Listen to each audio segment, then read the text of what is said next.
Assalamualaikum warahmatullahi wabarakatuh. Perkenalkan, nama saya Muhammad Ega Hendi Ganaro, NIM 2019-71030 dari kelas C D3 Teknologi Listrik Institut Teknologi PLN. Di sini saya akan menjelaskan sedikit tentang PLTU yang dimana kemarin telah dipelajari di mata kuliah operasi pembangkit listrik.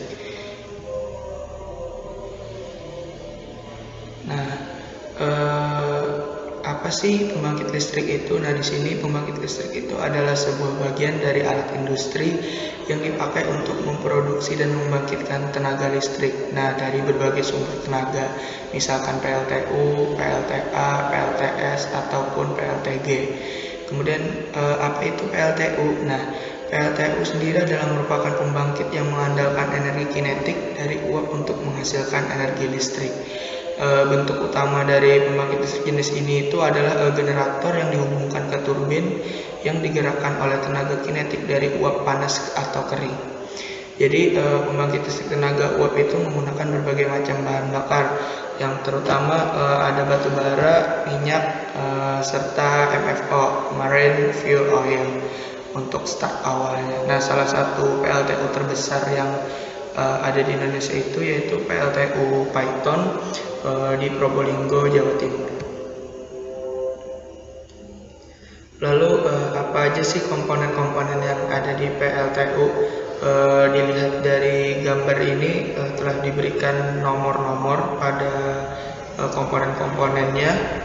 Ada yang pertama itu ada tower pendingin, kemudian ada pompa air pendingin, terus jalur transmisi 3 fase, kemudian ada trafo 3 fase, ada generator 3 fase, tekanan rendah, kemudian nomor 7 itu ada pompa umpan boiler, kemudian 8 itu ada kondensator, nomor 9 itu turbin bertekanan menengah, yang ke-10 itu ada katup uap, kemudian ada 11 itu turbin bertekanan tinggi, ke-12 itu ada deaerator, 13 itu ada pemanas umpan, ke-14 itu ada conveyor batubara, kemudian yang ke-15 itu penampung batubara, 16 itu pemecah batubara, 17 tabung boiler, nomor 18 itu penampung abu batubara, nomor 19 itu pemanas, kemudian nomor 20 itu kipas pemaksa, kemudian 21 itu pemanas lagi, kemudian 22 itu pembakaran udara, 23 itu economizer, terus 24 itu udara pemanas, nomor 25 itu presipitator, nomor 26 itu kipas angin induksi, yang ke-27 itu cerobong.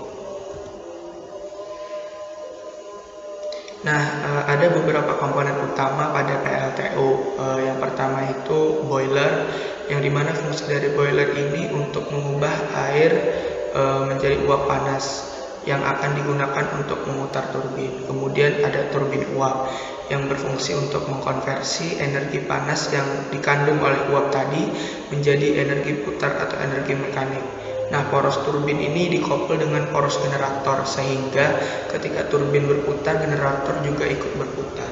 Kemudian ada kondensor yang dimana fungsinya untuk mengkondensasikan uap bekas dari turbin. Kemudian ada generator yang berfungsi untuk mengubah energi putar dari turbin menjadi energi listrik. Ada pula beberapa komponen penunjang pada PLTU, misalkan desalination plant atau unit desal di sini untuk mengubah air laut jadi air tawar dengan metode penyulingan. Kemudian ada reverse osmosis atau RO, ini untuk menyaring garam-garam yang terkandung di air laut.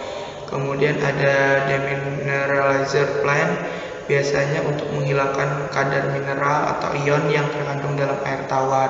Air itu harus bebas jika air masih memiliki kandungan mineral, tapi konduktivitasnya masih tinggi sehingga dapat menyebabkan terjadinya GGL induksi pada saat air melewati jalur pipa di dalam PLTU. Nah, ini bisa menyebabkan korosi pada peralatan-peralatan di PLTU. Kemudian ada unit klorin yang dimana untuk menghasilkan NaOCl untuk memabukkan atau melemahkan bahkan sementara mikroorganisme laut pada area water intake. Kemudian ada boiler bantu, di mana merupakan bahan boiler dengan bahan bakar minyak yang fungsinya untuk menghasilkan uap yang digunakan pada saat boiler utama startup maupun sebagai uap bantu. Kemudian ada hydrogen plant, di sini sebagai penunjang PLTU juga, sebagai pendingin generator. Kemudian ada coal handling, berfungsi untuk melayani di pengolahan batu bara, proses bongkar muat dari kapal di dermaga sampai ke coal yard atau ke coal bunker. Kemudian ada ice handling, pelayanan abu di mana melayani pengolahan abu, baik itu abu jatuh, bottom ash, maupun abu terbang, fly ash.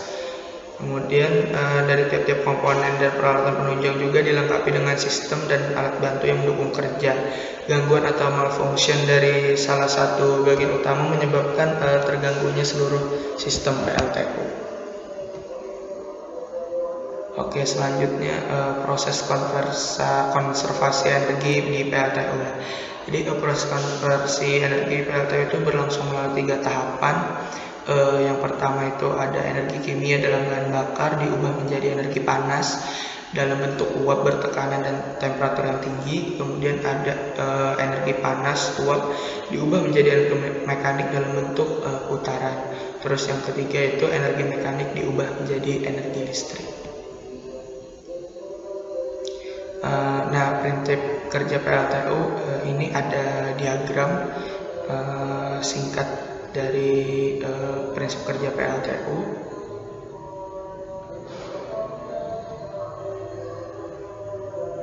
Ini ada juga diagram proses konversi energi pada PLTU.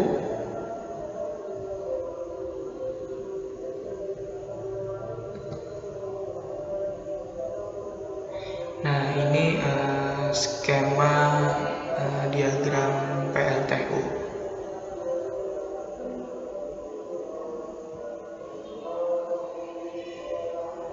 Nah, singkatnya air dari kondensor itu pada nomor 1 sampai 2 itu dipompakan, ditekan ke dalam boiler.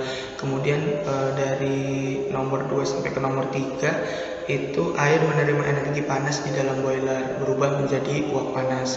Kemudian dari nomor 3 ke nomor 4 itu uap memutar turbin yang seporos dengan generator, kemudian berubah energi listrik dibangkitkan oleh generator. Nah, dari nomor 4 ke 1 uap melepaskan energi panas di kondenser kembali menjadi air.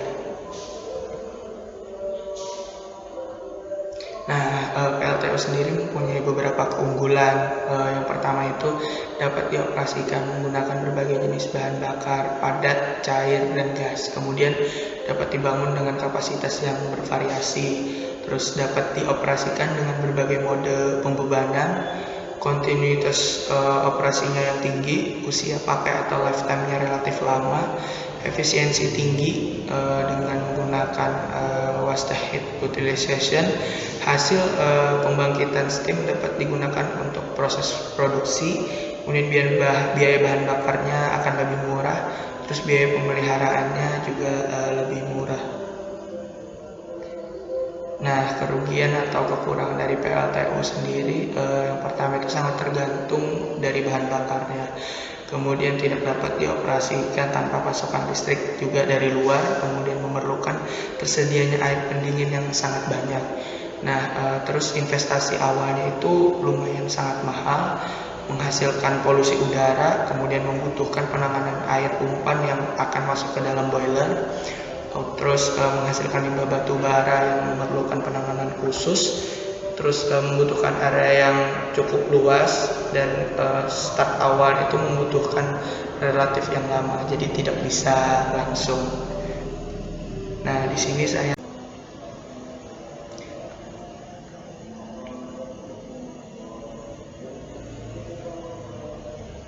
Nah, ini merupakan animasi pembangkit listrik tenaga uap.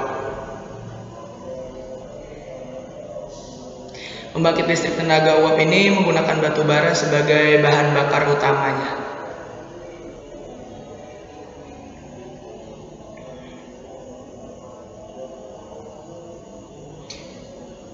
Batu bara ini dikirimkan biasanya menggunakan kapal kargo atau pakai kapal tongkang.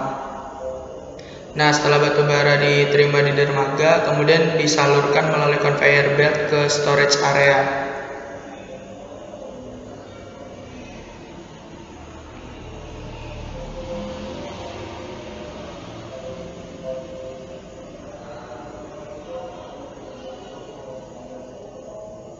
Nah, di sana batu bara ditumpuk oleh stacker. Batu bara kemudian disalurkan dari storage area ke bunker dengan menggunakan reclaimer dan conveyor belt.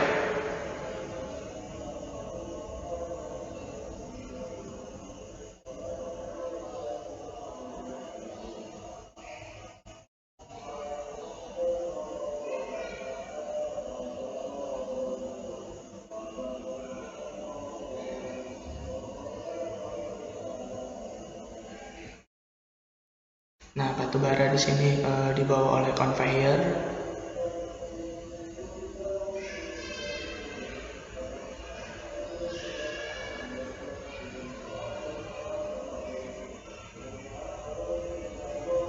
Selanjutnya kita lihat proses yang terjadi di dalamnya.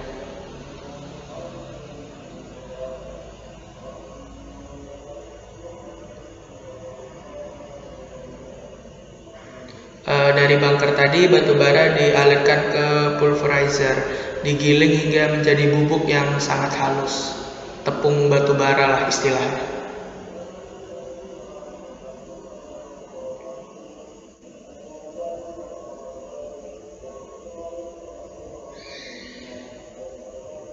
Nah, bubuk batu bara tadi dicampur dengan udara panas, kemudian disemprotkan ke boiler untuk menghasilkan api.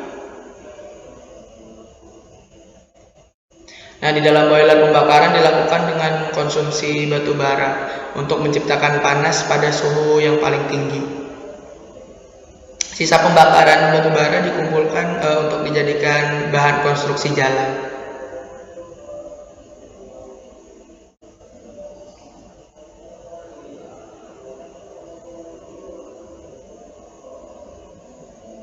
Nah, pembakaran ini ditujukan untuk memanaskan air pada pipa untuk menghasilkan uap.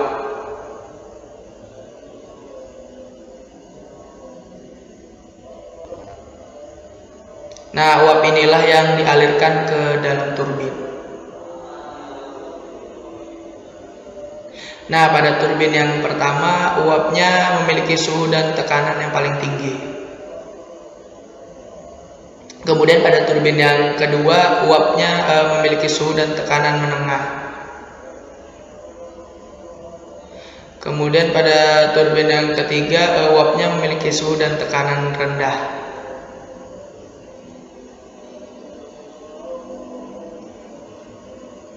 Nah, sisa uap air tadi didaur ulang menjadi air kembali melalui kondenser dan cooling tower untuk dialirkan dan dipanaskan kembali ke dalam boiler.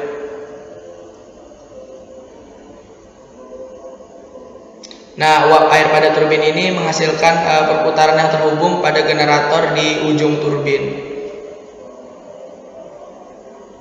Nah, putaran pada kumparan elektromagnetik dalam generator ini menghasilkan listrik.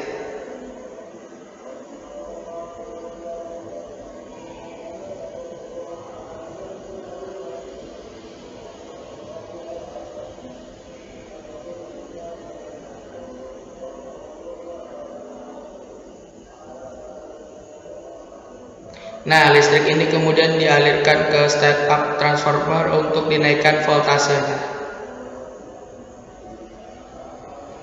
Nah, di dalam animasi ini ada 3 transformer step up-nya.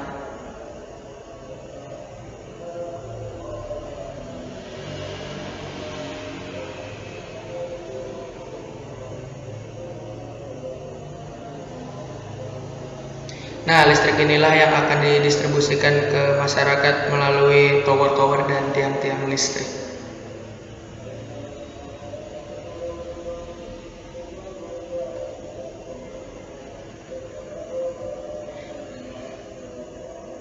Nah, inilah animasi perjalanan listrik dari pembangkit listrik yaitu PLTU hingga bisa sampai ke konsumen atau pelanggan PLN.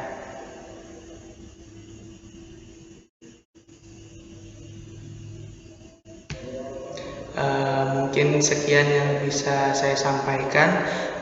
Kurang dan lebihnya saya mohon maaf. Salah hilapnya juga saya mohon maaf. Wabillahi taufiq wal hidayah. Wassalamualaikum warahmatullahi wabarakatuh.